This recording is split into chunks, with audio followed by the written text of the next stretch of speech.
Valerie Bertinelli played Barbara Cooper Royer in the hit sitcom One Day at a Time, which premiered in 1975, and boy, was she a looker. She could make any teenage boy blush back in the day. Although her looks made an impression on viewers and resulted in her becoming a fan favorite, there was so much more to the show than just being a vehicle for a few pretty faces. That being said, stick around to see how Valerie's natural beauty nearly stole the show. One Day at a Time gave us an intimate look into the life and times of 3 generations of a Cuban-American family living together under one roof. Netflix rebooted the show in 2017, and that particular revival has been going strong ever since, even surviving cancellation after Season 3 as a direct result of fan outcry by means of an effective social media campaign. So it's a great time to take a look back at the show that got the ball rolling in the first place. One Day at a Time was groundbreaking. Under the direction of Norman Lear, a producer who wasn't afraid to raise a few eyebrows, the show tackled controversial subject matter like premarital sex, teen pregnancy, suicide, and countless other envelope-pushing topics. Let's take a peek at some little-known facts about the show that unexpectedly stole our hearts and became a cultural sensation. You're not going to want to miss number 6. It turns out Valerie Bertinelli's status of being the show's breakout star was hard to keep up with.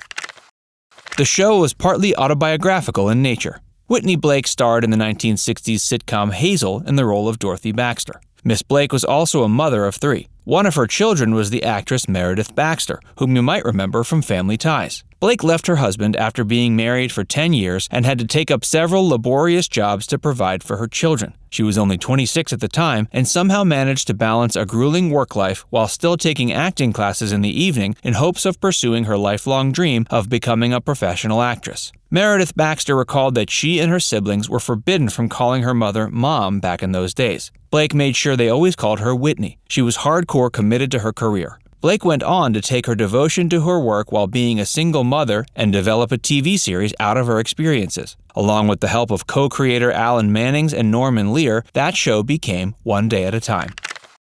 It was the second TV show to depict a divorced mom.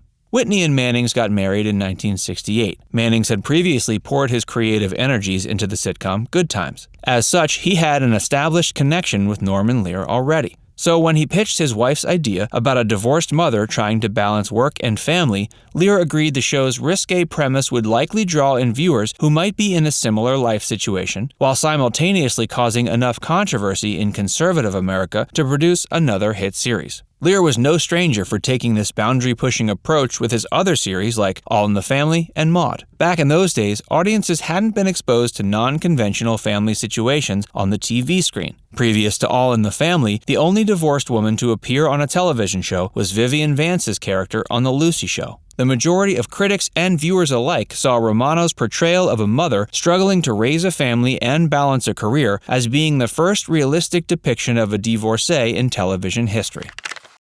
The original pilot only had one daughter. When Lear filmed the first pilot, Franklin was a divorced mother working as a nurse while raising a teen daughter who was played by Mackenzie Phillips. The working title for the series was 3 to Get Ready and co-starred Pat Harrington as the apartment building superintendent Schneider and Marcia Rod as Romano's next-door neighbor and best friend. That pilot never saw the light of day. Network brass wasn't impressed, so Lear tweaked the premise a bit, nixing the hospital setting and adding in an extra daughter. Marcia Rod also got the boot, and Mary Louise Wilson was called in to take her place. The last major change was the title. One Day at a Time had a much better ring to it, and CBS execs must have thought so too, because the show was greenlit for the 1975 season starting in December.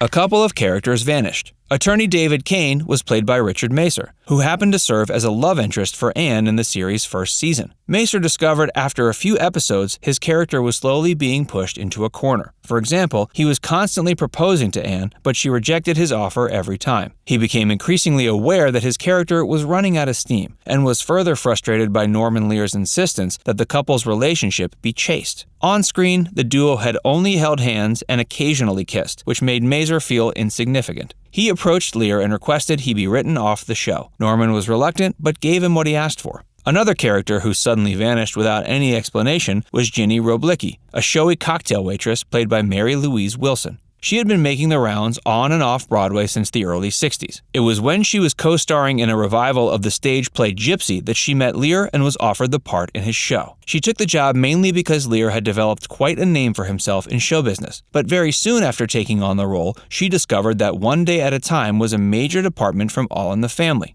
She butted heads with Bonnie Franklin, who was constantly critical and disapproving of Wilson's performance. Wilson also never quite got used to the 4-camera production process. Following in the footsteps of Mazer, she approached Lear and let him know her desire to be released from her contract, which he granted her at the end of season 2.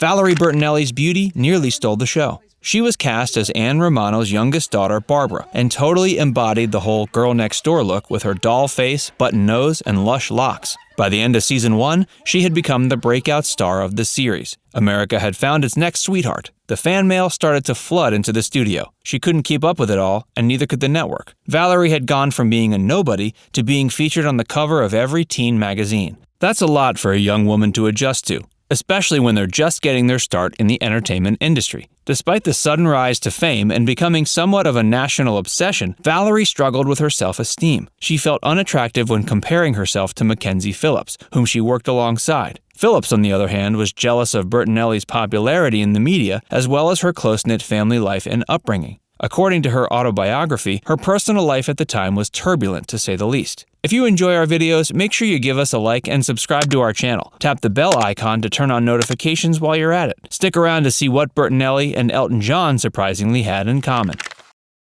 Mackenzie Phillips departed the show at the peak of its popularity. For the first several seasons, Mackenzie struggled with addiction. It wasn't a secret either. The rest of the cast and crew knew about her struggles. Even though audiences loved her character, Julie Cooper, and the series was experiencing impressive ratings, Phillips's troubling behavior was becoming quite concerning for the producers. In 1979, she was ordered to take 6 weeks off to rest and put on some weight, as they put it, which was just a nicer way to say get clean off the drugs and get her life together. Just a couple weeks after returning to the set, she was presented with an ultimatum. Either she could say she was leaving the show voluntarily for personal reasons, or she was going to be fired. She chose the former, and it was reported in the media at the time she had come to the mutual decision with the network and producers to make her departure.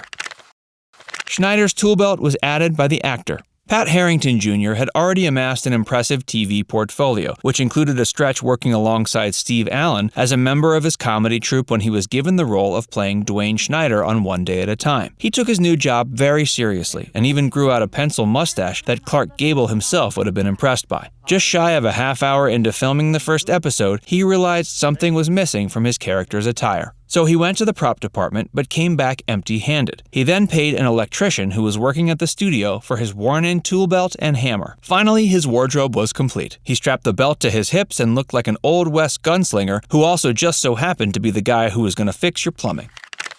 Bertinelli and Elton John admired each other greatly. Barbara Cooper was a huge Elton John fan, and so was Bertinelli. It was a case of fiction mirroring reality. In one episode, Mackenzie and Valerie sang "Don't Go Breaking My Heart" in full costume as Elton and Kiki D. A copy of that performance was sent over to John, and he sent Bertinelli a signed photo with a note that read, "You look more like me than I do." Well, here we are at the end of another facts-packed video. Do you agree with the assertion that Valerie Bertinelli was the breakout star of One Day at a Time? Why or why not? Let us know what you think in the comments section. And don't forget to give us a like and subscribe to our channel if you haven't already. Tap the bell icon to turn on notifications so you can keep up with all of our latest videos.